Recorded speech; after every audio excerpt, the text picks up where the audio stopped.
Good afternoon and welcome to the KWS Digital Open Day. Thank you very much for joining us, and the plan today is to take you through our key products for this autumn, looking through our wheats, barleys, Aussie rapes and finally our rye. The intention is to show you new products but also the key existing products that you need to know about, and everything we talk about today is available for purchase for this autumn, so it's very relevant.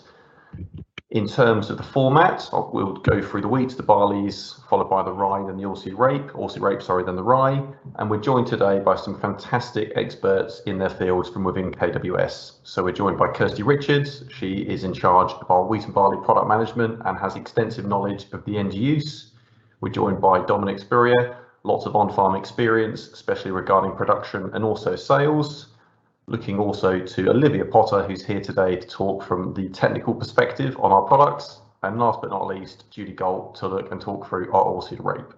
And I'm James and I'm the sales manager, and today I will sort of lead us through the products. So kicking off into the wheat, this whole presentation will take approximately 30-35 minutes, and there'll be a Q&A session at the end.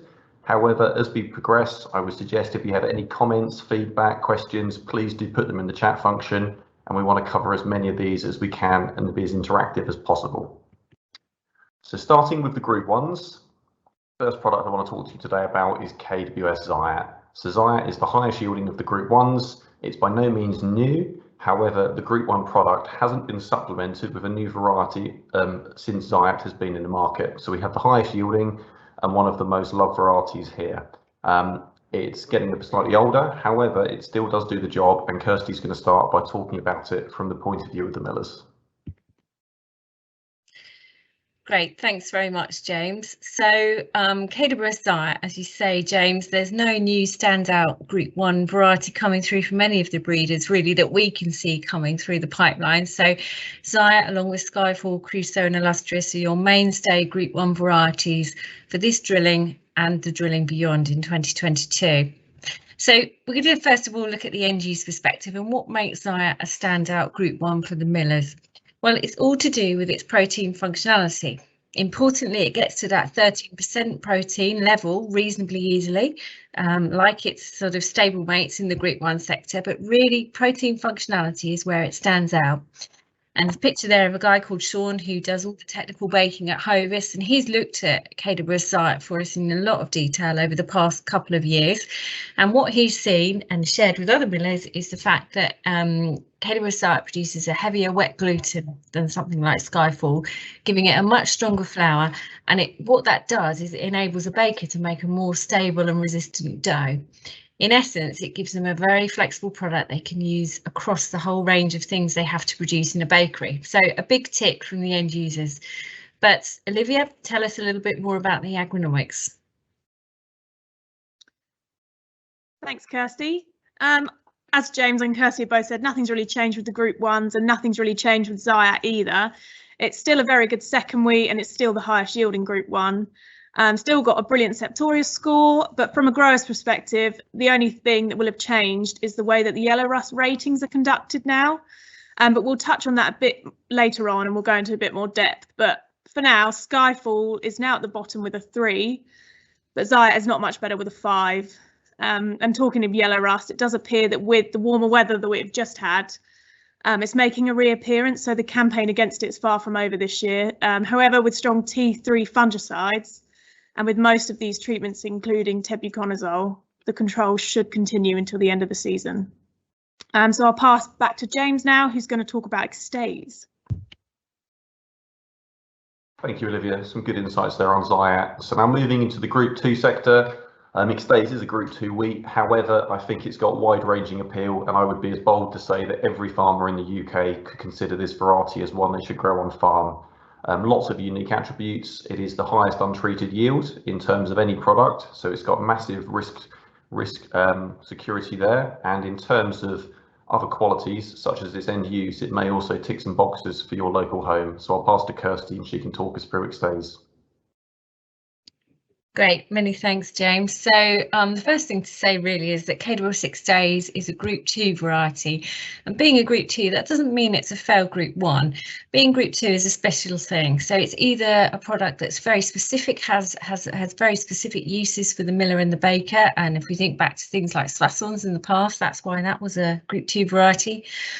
Or a Group 2 can be something that is usable across a range of grist, but not quite as flexible as a Group 1, as we've seen with Zayat. And that is precisely why X-Days is a Group 2, because it has a slightly lower water absorption, which makes it useful in a lot of products, but not necessarily all products the baker might want to produce.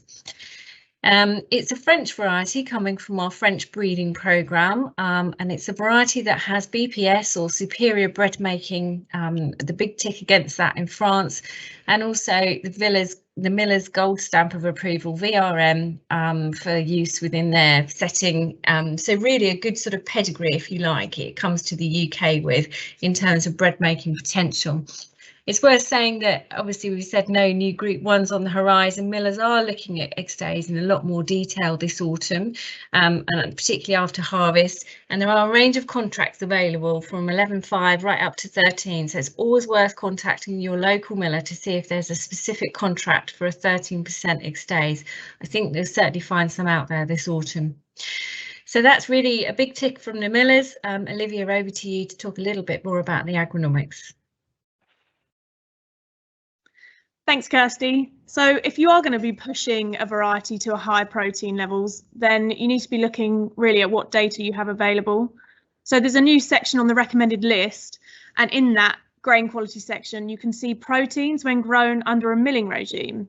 And from this, you can see that X-Days is producing 12.7%. So at first glance, it looks like it might need a little bit more work, but what you must consider is that because the variety is French, it's really early. So when fertiliser is being applied to a trial with all different varieties, the timing of it will be really average. For example, Gallant and Cordial actually did better on farm than in trials because the fertiliser was applied too late for that particular variety. In the trials here, our guys start early and go around twice, early doors, and we've always hit 13% using fertiliser early with X-Days. So we're confident that hitting that 13% is easy to do. I'll pass to Dominic now, who's going to elaborate on that a bit further. Thanks very much, Olivia. Yeah, I'm just going to look at an angle. A number of years ago, when Skyfall first came onto the market, a lot of growers who hadn't been in the milling sector switched to Skyfall because it was a variety that would really suit them and they had the potential of milling premiums.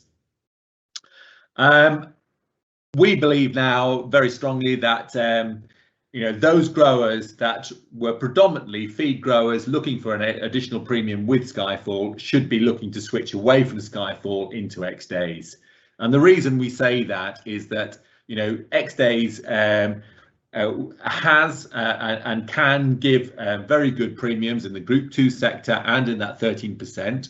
But I will just put the caveat that if you are going for that 13%, please do make sure that there is a contract available for you, and don't just do it speculatively. But if you're looking just for a top-up premium, 11.5% onwards, then this is definitely the variety to look at, because not only is it better yielding than Skyfall, but its disease package being the strongest on the recommended list with the highest untreated yield. Its untreated yield is 20% better than Skyfall's, so you're getting a far more robust variety and a variety that yields better than Skyfall.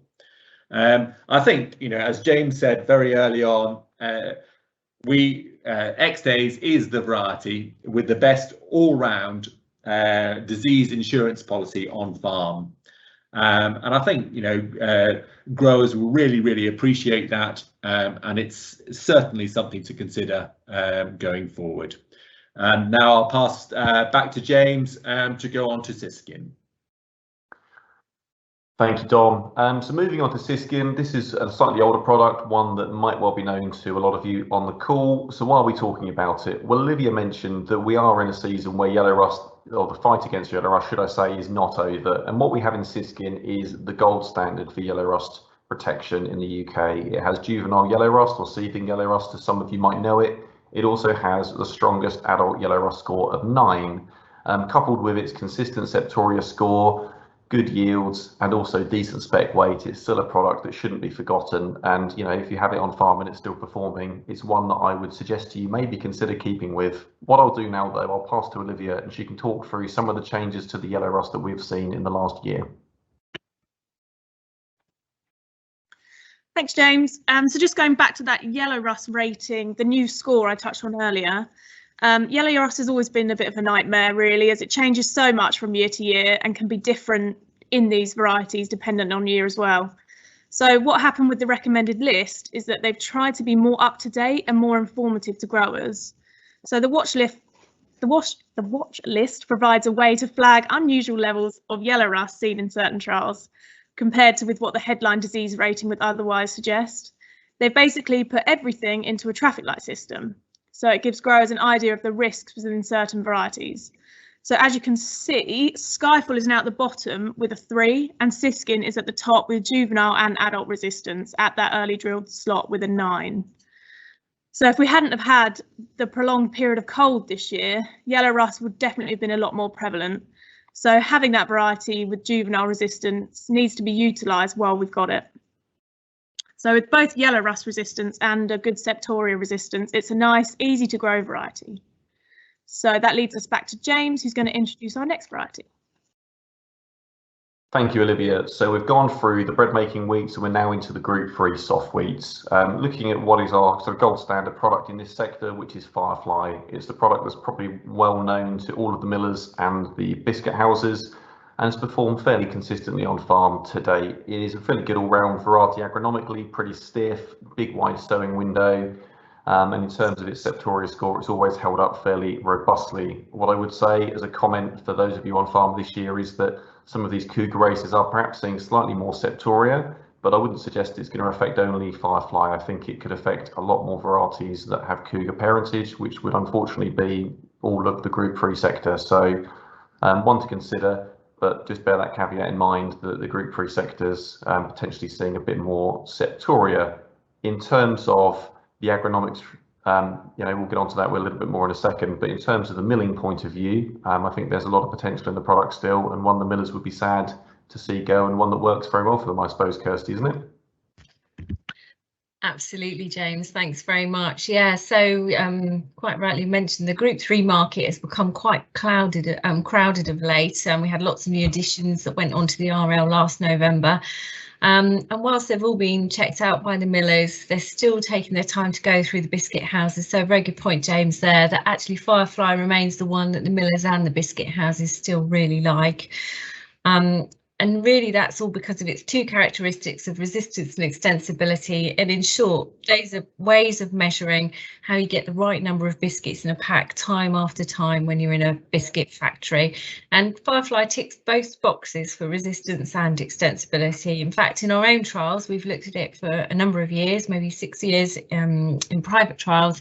We've never had a failed biscuit format from Firefly, so it's a really sort of tried and tested one, and one that's also found favours when we've been able to export as a UKS type product. So all in all, from an end use perspective, big tick for Firefly. But Dom, tell us a little bit about how you see the agronomics fitting on farm. Yeah, thank you, Kirsty. And sort of, to reiterate part of the comments that James made on Firefly, and it's from the agronomics perspective. I mean, certainly, if I was a grower, it's a variety that I definitely would choose. I would definitely choose it from exactly the points that Kirsty's made, that it is the variety in the Group 3 sector that the biscuit houses have seen lots of. It's also the most widely sown variety, which is also really important from the end use perspective. But from an agronomic perspective, it has specific traits that make it really popular to grow. So it has a really good all-round disease package, and that is backed up with orange wheat blossom midge as well. It is really stiff, and it can be sown over a very wide window. So its vernalization requirement means that it can be safely sown at least till the end of February, if not a couple of days into March. And to go back to that straw stiffness, it can be sown very, very early as well. So it probably does have the widest window of any of the wheats on the recommended list. And along with that disease package, that straw stiffness, that's why I would definitely have it growing on a farm that I potentially have. So on that note, back to James to look at cranium and the Group 4s. Thanks, Dom. So moving now, as Dom said, into the Group 4 wheats, we're looking at KWS Cranium, the thinking person's wheat. Quite a big statement. Well, I think it probably is one again that's going to have some demand. This is a new product for this autumn, so one that you won't have had the chance to grow before. What we have here is a very, very high yielding Group 4 feed with a very complete disease package and some useful agronomics that are pretty different to a lot of the other products in the market. And I'll pass to Olivia and she can talk us a bit about cranium and what makes it so unique. Thanks, James.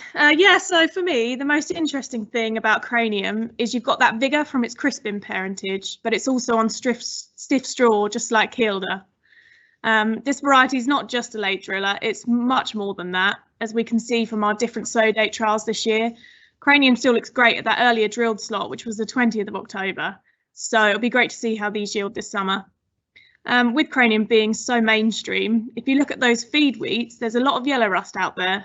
And so that protection early on gives you a cleaner crop earlier in the season. So from the graph on your screen, you can see that cranium in the orange has the highest treated yield and is the most consistent Group 4 in the market. The small dark square represents standard deviation, and the lower the score, the more consistent a variety is over a year of trials. And as you can see, cranium is the lowest of them, being just above a 6.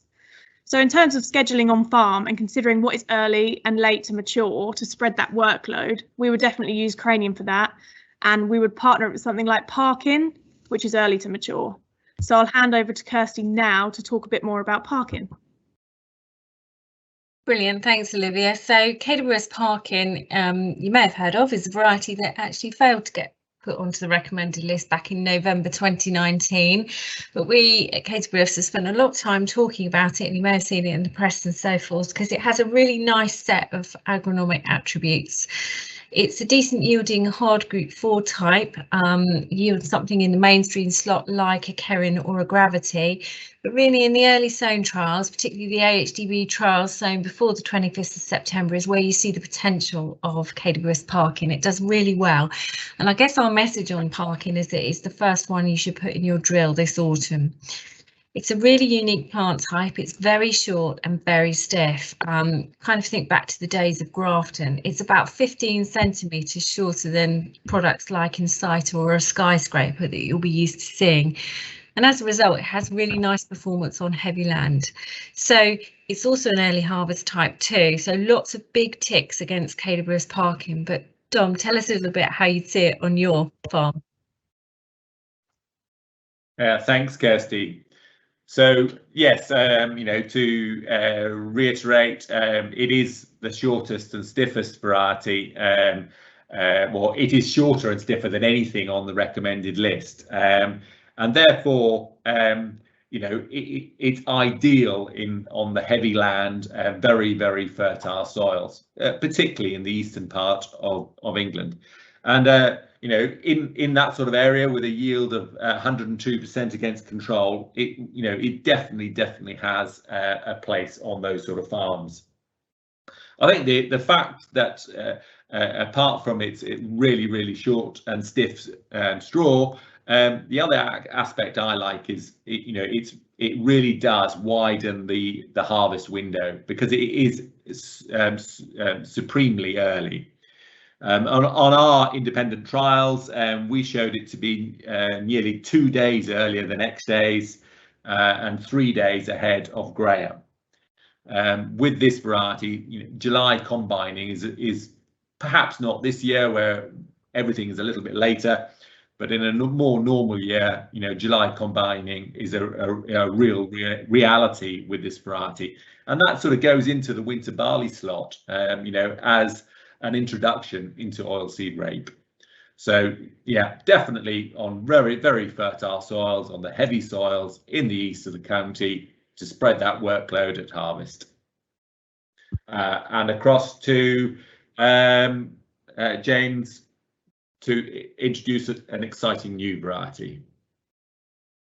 Thank you, Dom. So we're on to the final wheats for today's presentation. Another new one that you won't have seen before. It's called Kws Dawson. It is a Kerin by Costello cross, and as the name suggests, it is just plain awesome. So this is the next generation of barn-filling feed wheats with a massive spec weight, but also a very, very complete disease package also. So this is something that we chose to pre-release because it was so exciting, and this means that there is a little bit of seed available this year, and one that I think if you like the look of what you hear in a moment from Dom and Kirsty and Olivia, I would suggest you go out, speak to your local merchant and see if you can get your hands on some seed. So I think this is one that you will want to try. And I'll pass to Dominic and he can talk a little bit more about the agronomics of what makes this so exciting. Yes, thanks, James. Yeah, we are very, very excited about Awesome Dawson. It has an excellent all-round package.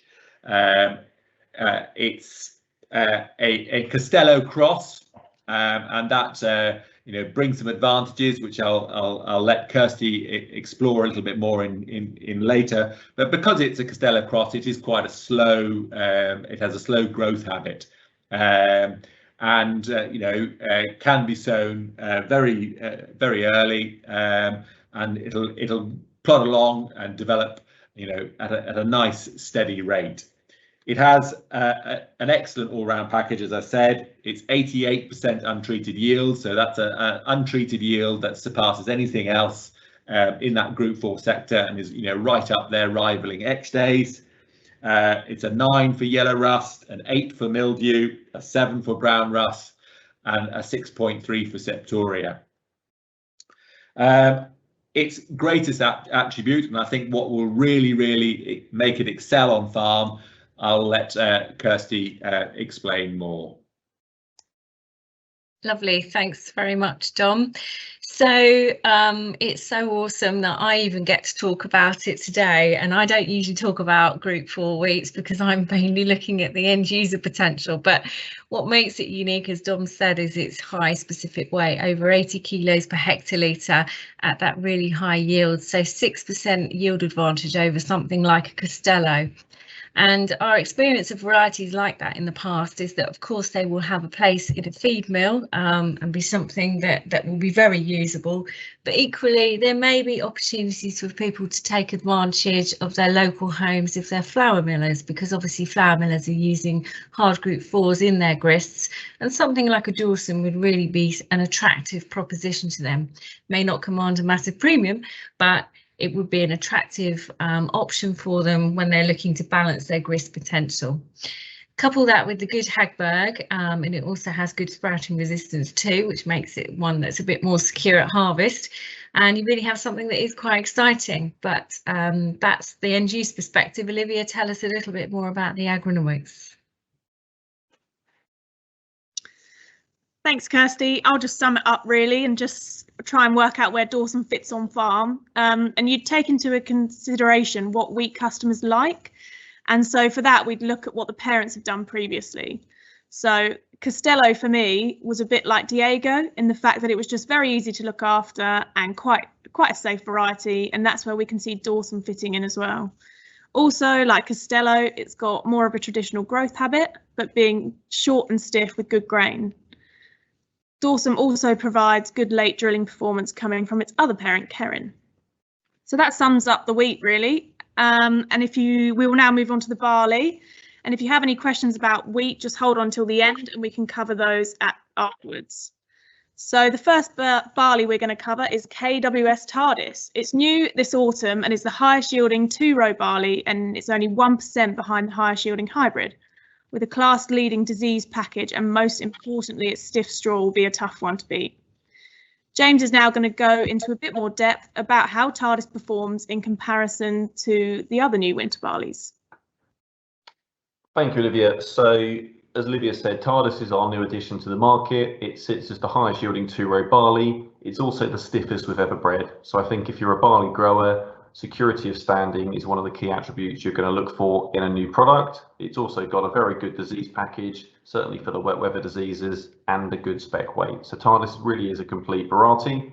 It's not alone, obviously, in terms of what's coming to the market. You're also seeing offerings from Sonova in Bordeaux and in Bolton from Elsams or Sarton Union.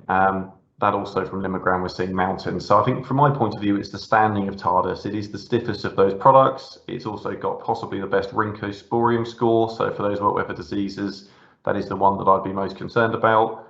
And I think Tardis is going to be head and shoulders above those. Also worth noting as well that it's in terms of its standing, you know, it's not every product is quite as stiff, and you know, in years that we do see some quite heavy rainfall, such as we just have, I would rather have a product like a Tardis or maybe something like an Orwell or a Hawken that I know is going to stand and offer me that security of standing. That said, though, Tardis isn't the only one of our barley varieties in the market. We do have other varieties, and Hawking is a very good consideration, and I'll pass to Kirsty, who can talk us a bit more through this other product. Excellent, thanks very much, James. So Hawkin is, as you said, it was a new addition to the RL last year, and if you think about all the good things we know about Orwell, having tried and tested it, Hawkin is really a bit like Orwell plus a little bit more. So it has better mildew than Orwell, and it has a better yield, but also with that same good stem straw stiffness as well. So what it's really headed for is really good yields in the east, and particularly high yields on potentially very heavy land because of that stem stiffness. I mean, in essence, it really has no major weaknesses. It's got solid 6s for both of the key diseases in barley, good grain, including good spec weight too. Really, I guess another attribute that it also has overall well is something like to do with earliness, and in our own trials at KWS we've seen over the past couple of seasons that Hawkin is significantly earlier than Orwell when it comes through to harvest. So certainly one to think about if you can't get hold of Tardis this season. But as we said, Orwell is still a key variety as well, and Dom, I think you're going to take us through the attributes of that variety. Yes. Thanks, Kirsty. Yeah, so I mean, Orwell is the most widely grown 2-row winter barley. Or, you know, almost 20% of all 2-row winter barleys grown in England is Orwell, and that's, you know, a reason for, you know, us to shout about it and crow about it. It wouldn't remain that consistent on farm if it wasn't a really good variety. And I think the key aspect of it, and the key reason why it has done so well over a number of years, is that we've seen some very, very different years weather-wise in the past 5 or 6 years. And Orwell has always produced. It's always stood. It's always produced a really good quality grain, and it's always yielded well. So from that perspective, you know, if you are a grower of Orwell, I would be, you know, very confident in continuing with the variety. However, if you are looking to change, or you're looking to come into some winter barleys, or a change of cropping, then absolutely Hawking, or at the top of the list, Tardis would be varieties that I would then choose. But there's absolutely nothing wrong with Orwell. And across now, Julie, could you give us some update on the oilseed rates? Thanks very much, Dom. I'm only going to talk to you about a couple of our oilseed rape varieties, and we'll kick off with Campus, which should really need no introduction at all. It was first launched in 2014, so it's a little bit, as we mentioned about one of the wheats, it's a bit aged, but it still does the job. It's really become the standard for conventional oilseed rape in the UK. It's no longer on the recommended list, but it is still in trial as one of the controlled varieties. As I say, it's been in the market for several years, and its success is down to its consistent performance and its farmer-friendly agronomic package. It's consistently delivered high gross output crops across years, sites, and very different seasons, and this has ensured its popularity. Last year, in 2020 RL trials, it was actually the highest yielding of any of the conventional varieties, and only 2 of the newer hybrids actually out-yielded it, so it really still is delivering. It's not known as a seed with speed for no reason. It has exceptional autumn vigour, and this is a key requirement for most growers these days. It has twin sixes for resistance to light leaf spot and stem canker, and it comes with gold standard tolerance to verticillium stem stripe, a disease that's causing a little bit more interest in RL circles these days.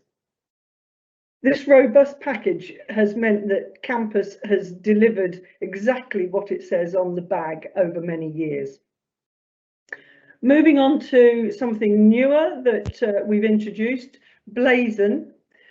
Blazon is a very high yielding conventional variety. It's recommended for the north, but it is well suited to the rest of the UK. It's topped KWS oilseed rape trials across the years in across the country and in different seasons.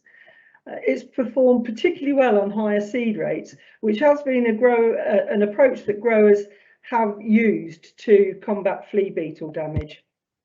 It has very stiff straw, good resistance to lodging, so it's good for that early drilling slot or mainstream drilling. It has excellent spring vigour, a characteristic that helps reduce the damage caused by cabbage stem flea beetle larval attack. And its good disease resistance profile with twin sixes for light leaf spot and stem canker. Like all of our commercially available oilseed rape varieties, it's been assessed for tolerance to verticillium stem stripe and is similar to Katana, which was regarded as the standard. Blazon is a little different to most of our offerings because we market it through the KWS Oilseed Establishment Partnership. This innovative plan shares the risk of establishment between the grower, the merchant, and the breeder. OEP offers a grower a way of reducing the initial cost of the seed and gives seed rate flexibility. And there's an area payment applicable once the crop is established. If you're interested in finding out more about this, please visit our website. One of the other things that we think is important in the establishment of oilseed rape is being able to go early if you've got soil moisture available. And with that in mind, we have over-year seed of both Campus and Blazon available. And now I'd like to hand back to Dom, who'll take us through the hybrid rye. Yeah, thanks very much, Julie. So just a quick run through on hybrid rye. We, as a company, made the decision to get our hybrid rye varieties onto the descriptive list. We started that a number of years ago, and 2 years ago, Serafino went onto as a candidate, and the year before as a fully described variety.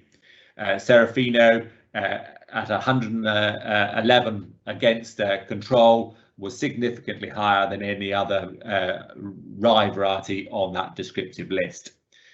We brought Teo on as a candidate in November, and its yield advantage over Serafino, I'm sure, will ensure that it becomes a fully described variety as well. So it has a yield of 112.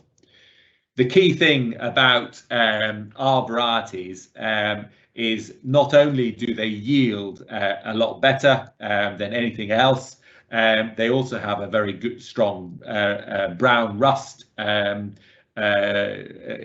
control, and in comparison, Serafino is a 7 as opposed to SU Performer at a 5, and the other varieties are in their 4s and 3s against brown rust.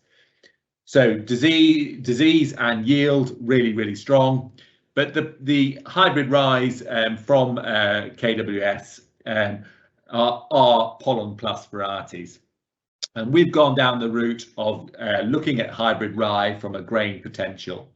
And historically, hybrid rye had an ergot issue.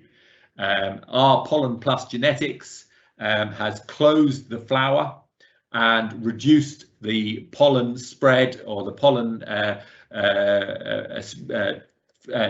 period, to a much shorter time, which greatly reduces ergot.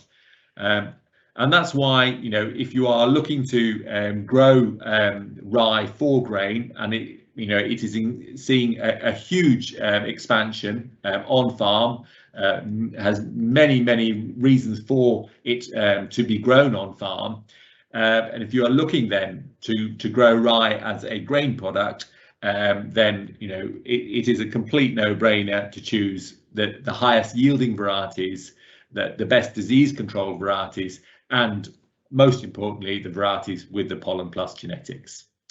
And on that note, I'll go back to James, who can sort of sum up for us and see if there are any questions. Thank you, Dom. So that brings us to the end of today's presentation. Thank you very much for your attention, and thank you very much for staying tuned this long. What I would like to say is thank you to all of the presenters. We do have the opportunity now to do some questions, and if you could put those in the chat very shortly, that would be really good. If you don't want to ask a question here, or you can't stay and have the time, please do look on our website. You will find all of the contact details for everybody on today's call, as well as our colleagues. And obviously you can choose to reach out for those of you who are social media minded via our Twitter, Facebook, Instagram, and even YouTube pages now. So the first question we have had is regarding Parkin wheat, and the question reads, is Parkin suitable as a second wheat? And if so, when is it earliest to drill? So Dominic, if I could ask you to come mic on, and perhaps if you would answer that, please.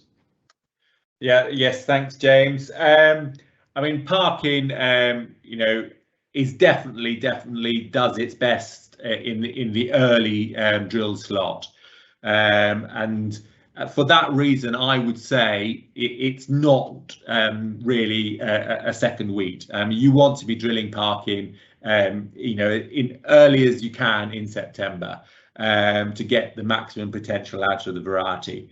In comparison with Grafton, it is a little bit speedier, so it does go through the growth stages a bit quicker than Grafton, but I would still say not really a second wheat.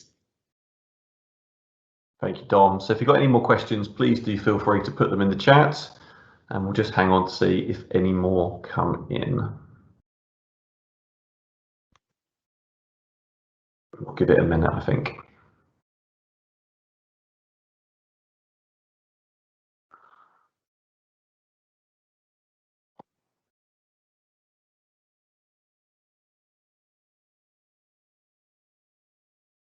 Right, I think what we'll do, we've had a minute or so, guys. Thank you very much for your attention. Thank you so much to all of our speakers today. As I say, please do reach out and get in touch with us if you have any extra questions. We're a really friendly bunch and we love to hear from you. And yeah, on behalf of the speakers in KWS, thank you very much for joining us today.